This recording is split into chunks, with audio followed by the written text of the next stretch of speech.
Steel Vengeance is a record-breaking hybrid roller coaster located at Cedar Point in Sandusky, Ohio.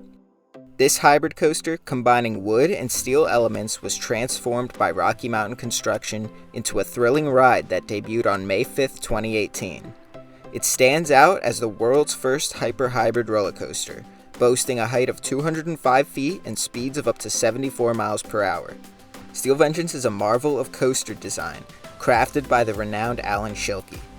It features a 200-foot drop and extends over 5,740 feet in length.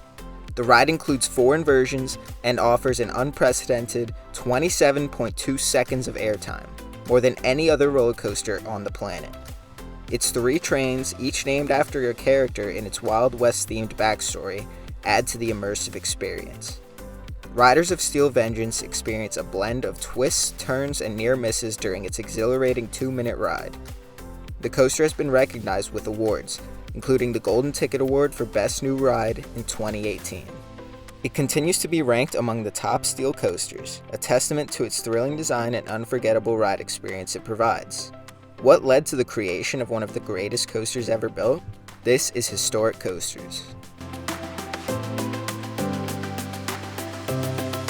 Mean Streak, once a record holder for its towering height and speed, was a celebrated wooden roller coaster at Cedar Point in Ohio. It debuted on May 11, 1991. It was the tallest and fastest of its kind, constructed from a staggering 1.7 million board feet of southern yellow pine. The ride was constructed by the Din Corporation. This coaster was not just a ride, but a landmark, with its own dedicated carpentry team to maintain its extensive track, which required almost yearly replacements due to wear and tear.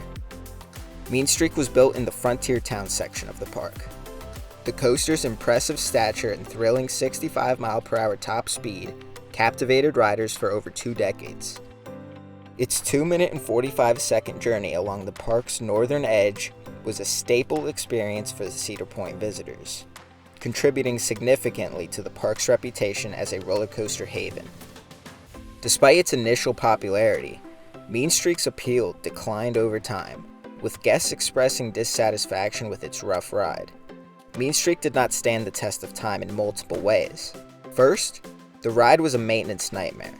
The ride got ridiculously rough and caused the park to reprofile sections of the ride so the train would have a more graceful flow throughout the layout. Second, the ride after being reprofiled was very lackluster and boring. While the ride wasn't as rough, it didn't do much. Trim brakes were added to the first drop, slowing the train down. And with the big, long, drawn-out elements and the now lowered speed, the ride crawled through the layout. With new technology and time, new coasters were built that were far superior to rides like Mean Streak. This feedback prompted Cedar Point's management to envision a new future for the ride, leading to its closure in September 2016 to make way for an innovative transformation. Rocky Mountain Construction, renowned for their expertise in coaster conversions, took on the challenge of reimagining Mean Streak. The result was Steel Vengeance, a hybrid roller coaster that combines a wood structure with a smooth steel track, setting new records and promising an unparalleled ride experience. They've returned with a menacing and twisted machine so big and brazen, the likes of it had never been seen. The tallest of its kind, the fastest speeds, the wildest maneuvers ever attempted. Upside down, inside out, sideways, slantways, over and over and over. They're back, and they're here with a Steel Vengeance. Frontier Town, Cedar Point, 2018. The ride was constructed in 2 years and opened to the public on May 5, 2018. While the opening went well when it came to ride reviews, the ride suffered an accident on its first day of operation. 2 trains collided. One was parked in the station about to dispatch, and the other was coming from the brake run. The train on the brake run was able to slip through the block brake without being fully stopped and collided at a slow speed with the train that was dispatching out of the station. No one was hurt luckily, but it was definitely a bad thing to happen on the very first day of the ride being open. The ride did actually reopen that day, but only on one train, and that's how it would run for the entire month of May. To help with lines, Cedar Point implemented a boarding pass system, while also removing Steel Vengeance from the park's fast lane service. Fortunately, the park was able to get the second train back on the track on June 2, 2018. This allowed Cedar Point to operate the ride as it was originally intended. The ride also suffered from various structural issues. This was the largest roller coaster RMC had ever built, and with RMC's new trains being even heavier than intended, sections of the ride were being affected by forces that weren't intended to be exerted on those areas. Specifically, the wave turn next to the lift hill was a major problem for the ride, as well as the outer bank turn and double up into the mid-course brake run. Luckily, all these structural issues have since been adjusted. Through all the adversity, the ride has gained a reputation for being one of, if not the best roller coaster ever built. Steel Vengeance has the most airtime on any coaster ever created, and with its extremely long layout, provided an experience unlike any other ride.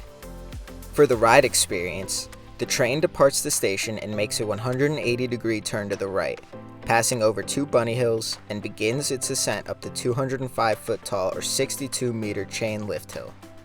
After cresting the top of the lift hill, the train drops 200 feet or 61 meters at a 90-degree angle, reaching its maximum speed of 74 miles per hour or 119 kilometers per hour.